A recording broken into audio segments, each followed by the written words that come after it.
Finding a play script for your club is like finding a wedding dress. You can get really, really close, but it's going to need a little bit more work to be exactly what you want and what you need. I'll show you my process so you can become your own script tailor by showing you the top places that I find my scripts, give you my 25 steps to editing plays, and explain how I then make the script into what I call a master event guide for the entire show process to foolproof the whole performance.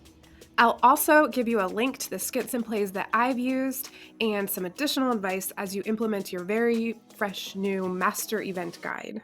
Hi, I'm Bethany Baldwin, and I'm the owner and creator of Music, Art, and Drama Mad Society, its curriculum, and its online coaching program. Over the years, I've fallen in love with the ability for live theater to promote creativity and community and bring joy. Please share this video with anyone you know that might benefit from starting or improving a community artistic endeavor, as it can be quite intimidating and overwhelming, but it doesn't have to be. So the three places I go most often to find scripts are Drama Notebook, Teachers Pay Teachers, and Lazy Bee Scripts. Comment below with links to other sites where you have found quality scripts for your club to be helpful for others who are looking for scripts as well. Make sure you always read and follow the rules and regulations for any script you purchase. On a side note, people want to laugh. Make them laugh. You can pick whatever genre of play or performance you want to pick. But just remember that you will be spending many hours editing, planning, practicing, and performing through the play you pick. Wouldn't it be better to start that whole process by selecting something joyful? Okay, moving on. Time to tell you the 25 steps I put a play through. But before you start editing, make sure you know your venue, its capabilities, remove elements of producing a play that stress you out, because performances don't need all the bells and whistles to be good or express creativity, and be honest with yourself about what your group is experienced enough to be able to handle. As I'm sharing these 25 steps with you, I will show you an example of the play that I'm using right now with my club and how I turned it into a master event guide. Step number 1, find the play. Take into account how many students you will have, where it will be, how long you want it to be. 2, purchase, download, and add the expenses to your club's account. 3, copy and paste the play into an editable document. 4, divide or combine lines/parts to match the number of students you have. You can take parts out, you can add little parts, or even add parts that don't have any lines. 5, find 2 people to read the play with you and edit out or add new lines or parts to fit your club's goals. Make sure those people you read it with have good imaginations. 6, take out all the fluffy things that you don't need. For example, take out the about the author portion of the play. 7, make a chart at the top of your document with the play script that will become your new master event guide, because it will have all the details for the entire performance on it. This chart should have columns and rows for each character. Are they male, female, or can they be either? The line count for each character, a costume description, a character's personality details, and make sure you have a space to put the name of the person who's taking that role. 8, number the characters so you know exactly how many you have. 9, decide how many stage entrances or exits you will have and mark them as needed in the play. Obviously, one stage entrance and exit is going to be the easiest, and so if you have a new drama club, go with one entrance and exit. 10, make a prop list for each scene as you read the play. Add the props in the place they are needed in the actual script location, and add the names of each character and person and prop that person needs next to each new scene. 11, correct bad language, change whatever you don't like, change character names you don't like, and take out things that are outdated or offensive. 12, insert songs between each scene. Compile playlists for the pre-show, intermission, and post-show on the app of your choice. Make sure the music matches your play. A little bit of a hint when you're picking your music, music is copyrighted. And so if you're going to post this play somewhere, you might want to make it a private post for only the people that are in the play to see the link, just so that you make sure that if you put it on YouTube, you're not going to have a copyright violation and have your channel or the video removed. 13, insert sound effects in the exact spot on the script. This will make plays much more complicated, so sound effects can be eliminated. And if you're a new drama club, it's probably best to not attempt sound effects. It's tricky to get them played at the perfect time.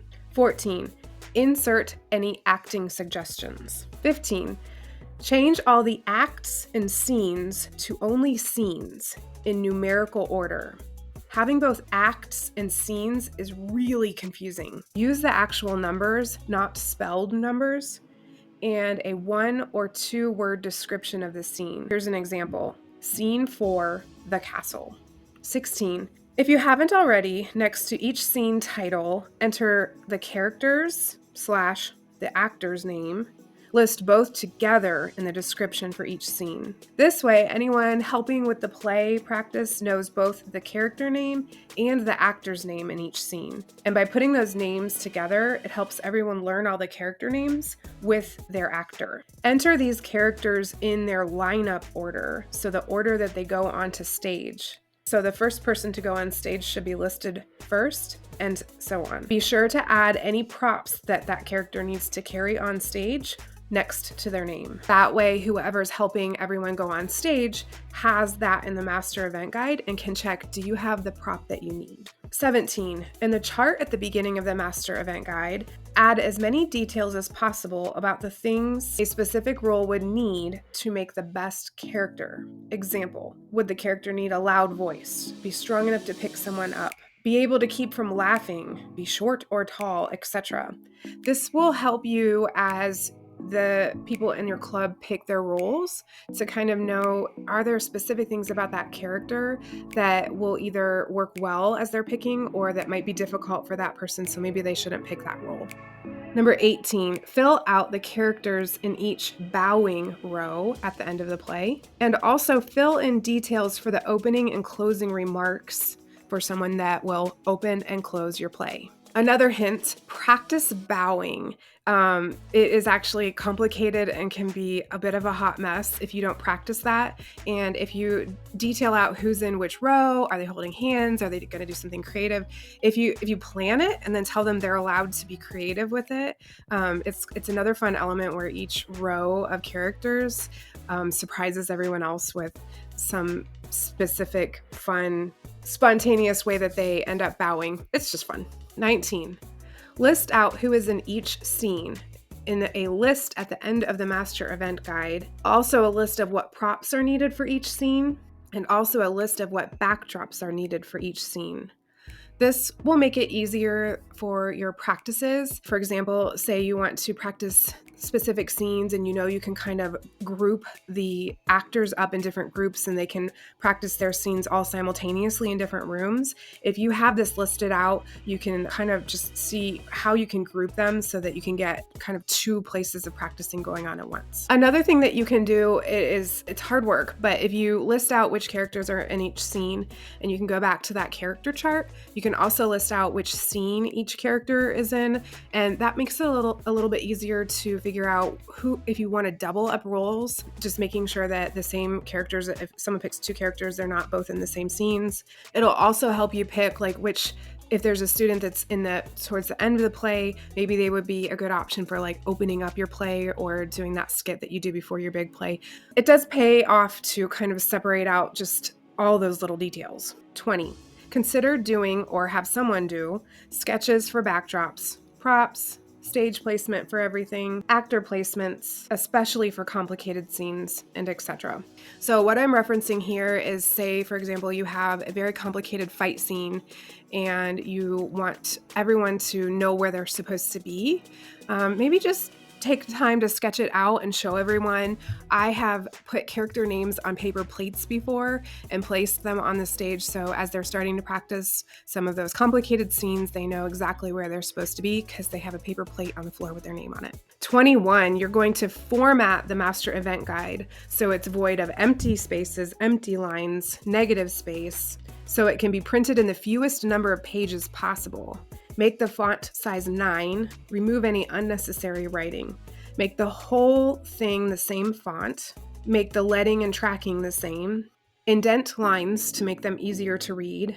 Make sure page numbers are on there so people can reference pages easily during practice. Remember, you want to clean this up as much as possible because you're going to email it or post it so that everyone can print it on their own, unless you're doing it for them. But even if you are printing the scripts for your club, if you put it somewhere, they can reprint it later if they lose their script, if they drop their script in some water. You don't have to run to the library and make copies. Okay, 22, as you can see, fill in any other jobs and roles that might be adult roles or student roles. This includes adults only for the backstage, or what I call sending or line reading coaches. And you might also want to include a little bit of a job description for each one of those people that are helping out. That way they know what they're responsible for. I also recommend that for those jobs that are like the backstage people, be really careful about allowing students to do some of those jobs because they will end up looking really bossy and mean. So recruit some parents, especially for the job that requires telling everyone to be quiet backstage. Don't let a student do that job. 23, add an intermission if the show is going to last more than an hour. And I will say intermission helps sell extra concession stand stuff. So 24, as you can see, I have color-coded this master event guide. So each person with a job can easily find the task that they are in charge of. And so the master event guide isn't just a sea of black words on a white page. It's easier to memorize something that is broken up visually. The master event guide will help your whole event night flow, so the cast and the crew and the adults and the volunteers will all be working together in unison with each detail spelled out. It'll make it cohesive, self-explanatory, and way more successful. Number 25, once all of this is done, you will now have a master event guide. It should be printed as soon as possible for everyone on double-sided paper copies for all of your club members and adult helpers and line readers. Make extra copies because students will forget their script. Make sure you post it on your club's app, email it, and again, have extra hard copies because they will forget their scripts. I leave absolutely no detail out when I'm making my master event guide because I know if something's not spelled out in that guide, it simply won't happen. Make sure you give your master event guide out at your very first practice, if at all possible. Tell everyone that if they have old versions of the play script, they need to get rid of those and use the new master event guide. Some students prefer to go ahead and print the master event guide in black and white because they want to highlight their lines in the script, and that's okay. So don't panic when someone shows up and it's in black and white. I am working on taking my master event guide process and applying it to wedding planning because my oldest is getting married this summer, so be watching for that video. I have a video on how to increase ticket sales for your team or group, so you can check that out. Or if you would like to check out my DIY drama club curriculum, Mad Society, you can follow that video link.